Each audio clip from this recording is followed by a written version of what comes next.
नमस्कार, बहुत स्वागत है आपका मेरे यूट्यूब चैनल पर।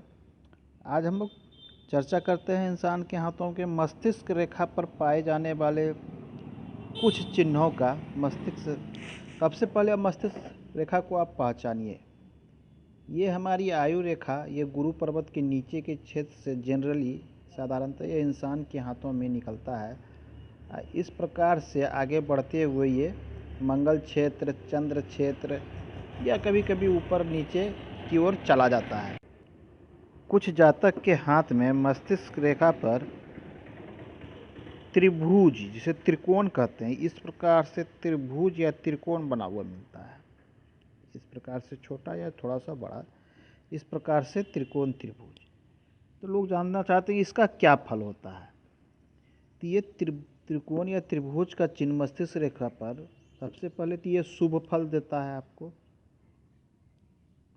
और है कि मस्तिष्क रेखा को जब हम कई भागों में डिवाइड करते हैं तो ये जान सकते हैं कि उम्र के जिस पड़ाव में ये त्रिभुज बनता है आपके हाथों में, उस पड़ाव में, जिस पड़ाव में बनता है, उम्र के उस पड़ाव में ये आपको जो है काफ़ी पूर्ण सफलता, मतलब आप अपने मस्तिष्क का पूर्ण यूज करके उस उम्र में आप, मतलब पूर्ण रूपेण, इंसान की दिमाग की क्षमता तो अनंत होती है लेकिन लोग उसका यूज जनरली नहीं करते हैं। मुश्किल से 1% या 2% ही लोग इसका यूज करते हैं, बाकी 99% मस्तिष्क का यूज ही नहीं होता है।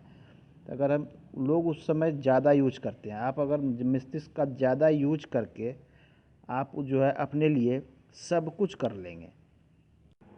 जैसे कोई स्टूडेंट है, वो अपने मस्तिष्क का यूज करके सरकारी सेवा में जाना चाहता है, तो उस उम्र में वो सरकारी सेवा में जा सकता है, सरकारी सेवा को प्राप्त कर। कोई बिजनेसमैन है तो वो उस उम्र में अपने मस्तिष्क को अच्छे से यूज करके अपने बिजनेस को आगे बढ़ा सकता है।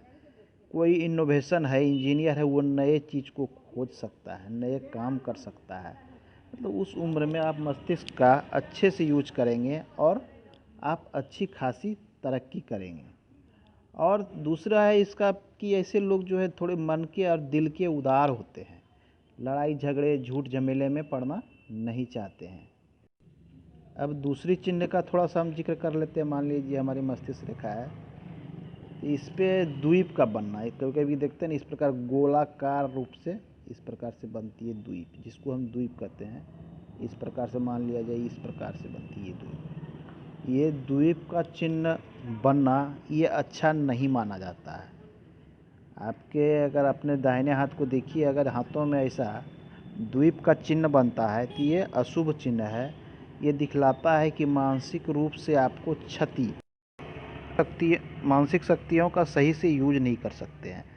मानसिक रूप से वो हमेशा ये रहते हैं, पजल रहते हैं, क्या करें ना करें, हमेशा उनका डिसीजन चेंज होते रहता है, जिसके कारण वो हमेशा अधड़ में लटके रहते हैं, किसी भी चीज़ में पूर्णता को प्राप्त नहीं कर सकते हैं। ये द्वीप का चिन्ह कहीं भी है तो वो इसी चीज़ को दर्शाता है।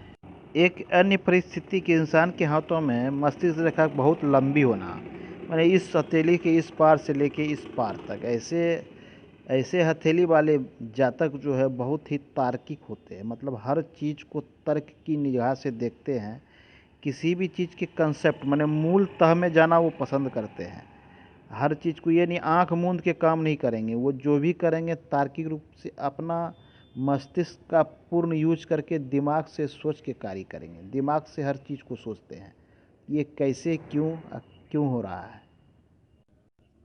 ऐसे तो मस्तिष्क रेखा हाथ में कई प्रकार की होती है। कुछ मस्तिष्क रेखा आयु रेखा से ऐसे अलग होकर चलती है, इस प्रकार से इनका फल कुछ अलग होता है। कुछ मस्तिष्क रेखा यहाँ के बाद ये चंद्र की ओर मुड़ जाती है। तो अलग अलग तरह की मस्तिष्क रेखा होती है, आप अपने हाथों में मिलाइए, सबका फल अलग अलग होता है। हम अगले अंक में अन्य चीज़ों की चर्चा करेंगे मस्तिष्क रेखा से संबंधित। आपके मन में कोई सवाल हो तो कमेंट बॉक्स में अवश्य दें, आपको जवाब अवश्य मिलेगा। आज के अंक में इतना ही। धन्यवाद, नमस्कार।